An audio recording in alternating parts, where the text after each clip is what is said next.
मधुरा अजून एक आवड. हो. अरे वा, आज काय स्पेशल करते ना. नमस्कार, मी मधुराच रेसिपी फूडीमध्ये तुम्हा सर्वांचं खूप खूप खूप मनापासून स्वागत. आज की नाही आपण मस्त चिली गार्लिक फ्राईड राईस करणार आहोत.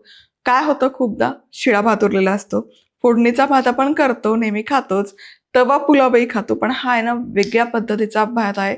चव वेगळी येते आणि कमाल असं लागतं. अशा छान छान रेसिपीसाठी पटकन लाईक, कमेंट, सबस्क्राईब करा. सगळ्यात आधी 10 ते 12 लसूण पाकळ्या घ्यायच्या. यामध्ये 1 चमचा लाल तिखट घालायचं. लाल तिखटऐवजी आहे ना इथे लाल ताज्या मिरच्या असतील ना त्या घ्या, त्याची चव आणखी कमाल लागते. पिकलेल्या मिरच्या बेसिकली. आता हे एकत्र कुटून घ्यायचं, मिक्सरला फिरवलं तरी चालेल, पण कुटलेल्याचा स्वाद आणखी छान येतो. भन्नाट दिसतंय प्रकरण. थोडंसं मीठही घालूया. चला, हे तयार आहे आणि बघाल काय सुरेख दिसतंय. रंग तर छानच आलाय. आहा, आणि सुवास तर मस्त दरवळतोय. हा ठेचा तर तुम्ही थोडं कच्चं तेल टाकून भाकरीसोबत पण खाऊ शकता. कमाल लागतो. कमाल असा आपला चिली गार्लिक ठेचा तयार आहे. 1 चमचा म्हणजे मोठा चमचा तेल तव्यामध्ये गरम करून घेतलं की यामध्ये 1 मध्यम आकाराचा कांदा बारीक चिरून घेतलेला आहे हा घालूया. मिसळून घ्यायचं.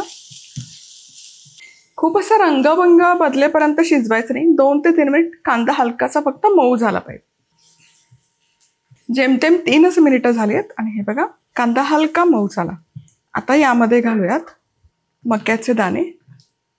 हे कच्चेच आहेत, स्वीट कॉर्न ज्याला म्हणतो ते. तर हे कॉर्न देखील 2 ते 3 मिनिटं कांद्यासोबत परतून घ्यायचे. 3 ते 4 मिनिटं मका कांदा परतून घेतलं. बघा काय सुरेख दिसतंय. तर यामध्ये बारीक चिरलेला टोमॅटो आणि ढोबळी मिरची, 1 ढोबळी मिरची आणि 1 टोमॅटो घेतलं. हे देखील ढकलून देऊयात. या भाज्यांमध्ये थोडंसं मीठ घालायचं म्हणजे त्या पटकन शिजतील.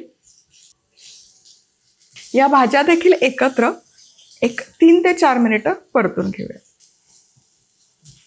या भाज्या देखील तयार आहेत. हे बघा, अजिबात ओव्हरकुक करायचे नाही, हलक्याशा फक्त मऊ झाल्या पाहिजे. यामध्ये घालते मिरपूड, भाज्यांना छान चव यावी याकरता. मिसळून घेऊयात. बघा रंग वगैरे बदलला नाही भाज्यांचा अजिबात. तर या भाज्या आहेत ना तव्याच्या बाजूला अशा ढकलून घेऊयात. ठीक आहे. आता मध्यभागी थोडंसं तेल घालूयात, अगदी थोडं, अर्धा चमचा. आणि हा जो ठेचा आपण तयार केला हा ठेचा मध्यभागी घालायचा आणि परतून घेऊयात.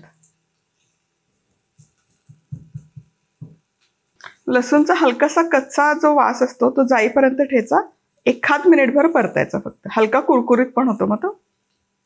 एवढा कमाल सुवास दरवळतो आणि ठेचा बघा मस्त रंग आला आणि कुरकुरीत झाला.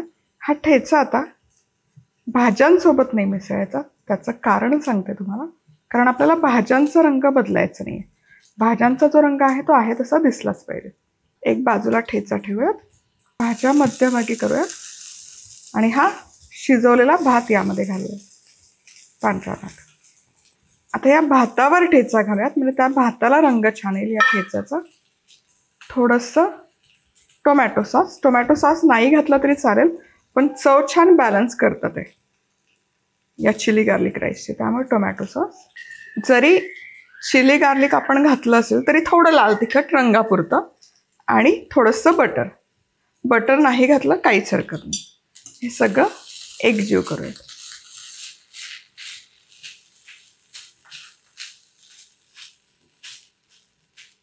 भात शिजवताना मीठ घातलं होतं, पण थोडंसं मीठ घालते आणखी.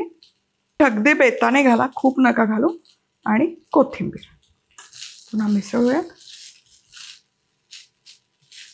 कमाल दिसतोय ना हा भात. आहा, चिली गार्लिक तो मस्त असा क्रिस्पी लसूण मिरची आणि थोडासा हलकासा टोमॅटो सॉसचा आंबटपणा आणि खूप साऱ्या भाज्या आहेत त्यामुळे मस्त असा हेल्दी पण होतो. आणि बटरची ती हलकीशी चव. आहा, क्या बात आहे. चला, आता हा आपला चिली गार्लिक राईस तयार आहे. बघा प्रकरण लईच भारी दिसतंय हे. हे बघा, खायचं कसं, काही काही गरज नाही, बाकी काही असंच मस्त लागतो. म्हणजे डब्याला नेण्यासाठी भात शिळा उरला असेल, लहान मुलांना डब्यात वेगळं काही द्यायचं असेल तर कमाल पर्याय आहे. हा ठेचा जो लसूण मिरचीचा केला आहे ना, हा पण तयार करून तुम्ही फ्रीजमध्ये स्टोअर करू शकता. थोडं जास्त तेल फक्त घाला, 2-3 महिने हा ठेचा पण मस्त टिकतो.